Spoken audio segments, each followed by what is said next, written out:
నీ నాట్యం చాలా బాగుంది. నీతో కొంచెం మాట్లాడాలి. నాతో కాసేపు అలా బయటకు వస్తావా?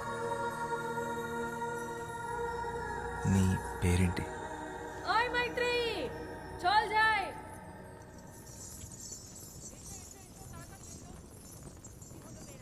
మైత్రి.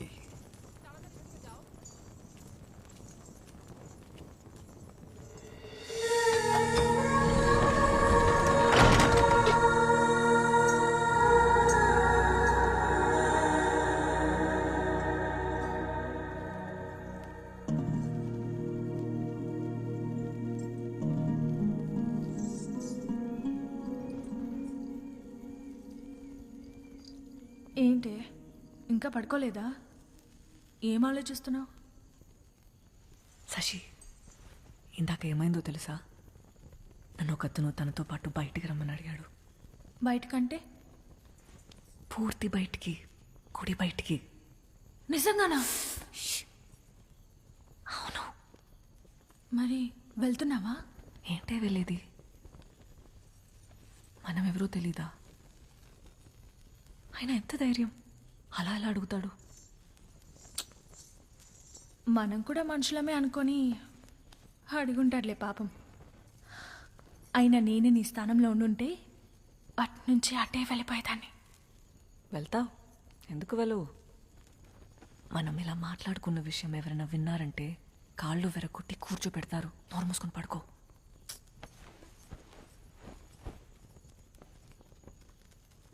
ఆయన అలా ఎలా వెళ్తాం ఎవరు ఏంటో తెలియకుండా?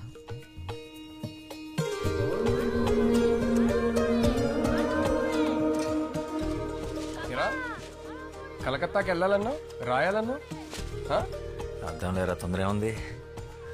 దేవీ నవరాత్రులు అవని. నీకెప్పటి నుంచి రా దేవి మీద ఇంత భక్తి? భక్తి కాదురా,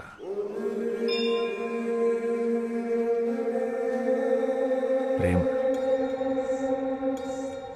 అలా వినోదిని అనే దేవదాసి తన 100 ఏళ్ల జీవితాన్ని గుడిలో సౌభాగ్యంగా గడిపి చివరికి స్వర్గాన్ని చేరుకుంది. అయితే మీ వినోదిని తన జీవితంలో గుడి దాటి బయటికి ఎప్పుడు వెళ్ళలేదా? లేదు. ఎందుకు? ఒక దేవదాసి దేవుడి సన్నిధి దాటి బయటికి రాకూడదు, అది శాస్త్రం. ప్రపంచం అంతా దేవుడి సన్నిధే కదా, బయటకు వస్తే తప్పేంటి? పాపం వినోదిని మీ దేవుడు సృష్టించిన ఈ అందమైన ప్రపంచాన్ని చూడకుండానే వెళ్ళిపోయింది. 100 ఏళ్ళు దాసిలా కట్టుబాట్లతో బ్రతకడం కన్నా ఒక్కరోజు స్వేచ్ఛగా మనిషిలా బతుకుంటే బాగుండు.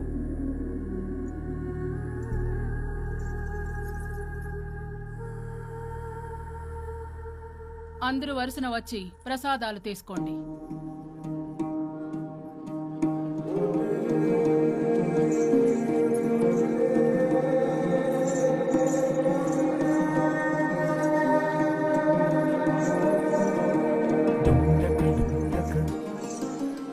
రాత్రి 10 గంటలకు దక్షిణ ద్వారం.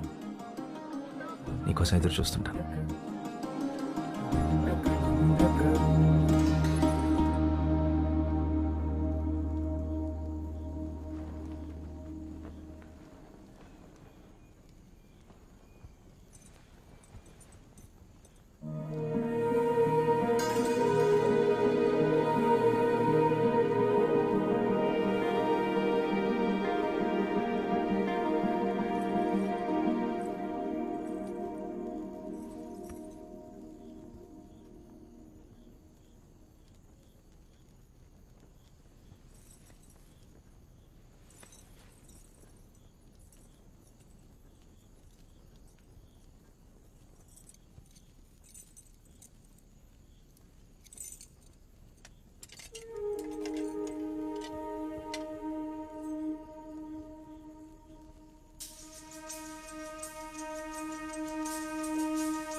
నువ్వు వెళ్ళిపోయి ఉంటావు అనుకున్నాను. నువ్వు వస్తావని నాకు తెలుసు. నేనేం బయటికి రావాలని రాలేదు. నువ్వు నిజంగా వచ్చావో లేదో చూద్దామని వచ్చాను. సరే,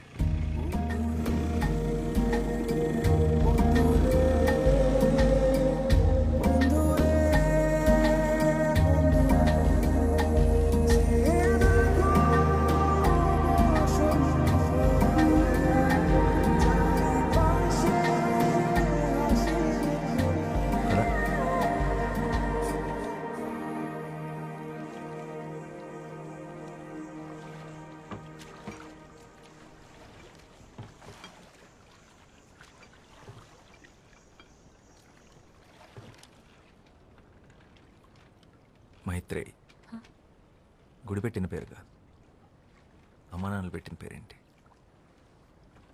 వాళ్ళు ఎప్పుడైనా కలిస్తే అడిగి చెప్తానులే.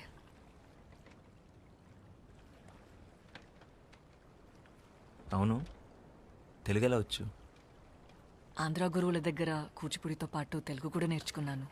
తెలుగే కాదు, భరతనాట్యంతో పాటు తమిళ్, మోహినియాటంతో పాటు మలయాళం, ఒడియా, అసామీస్, సంస్కృతం కూడా వచ్చు. పడవ నడపడం వచ్చా? రాదు. నేను నేర్పుతాను, పట్టుకో.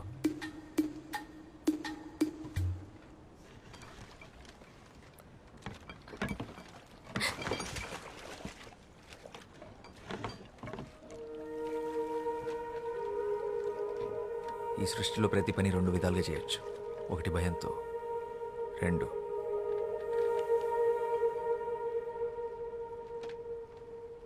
ప్రేమతో.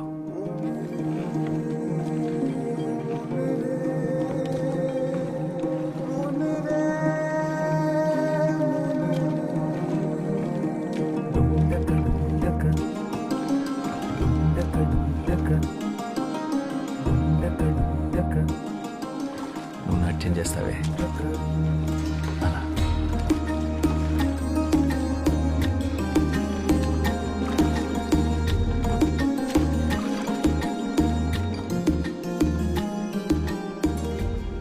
ఏం చేస్తుంటావు నువ్వు? ఐఎమ్ ఎ రైటర్, రచయితను. ఏం రాస్తావు? ప్రపంచానికి చెప్పాల్సింది. మరి ఆ ప్రపంచానికి నా గురించి చెప్పాల్సి వస్తే? పాలబుగ్గలు, పసిడి చాయను పసుపు పూతగా వించిన తను, భయంతో బెదిరే పసిపాప కన్నులు, తెరచాప వంటి కురులు, శరీరం ఒక గుడి శిల్పం, నాట్యంలో నెమలి, కన్న ప్రేమని కూడా ఎరగని కన్యత్వం, బండరాయితో బంధుత్వం, దేవుడనే దురాచారం దేహాన్ని ముళ్ళు చేసిన మనసంతా దైవత్వాన్ని నింపుకున్న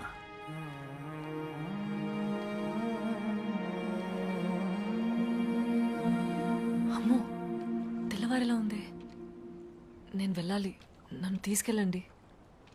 మీతో మాట్లాడుతుంటే అసలు సమయం తెలియడం లేదు.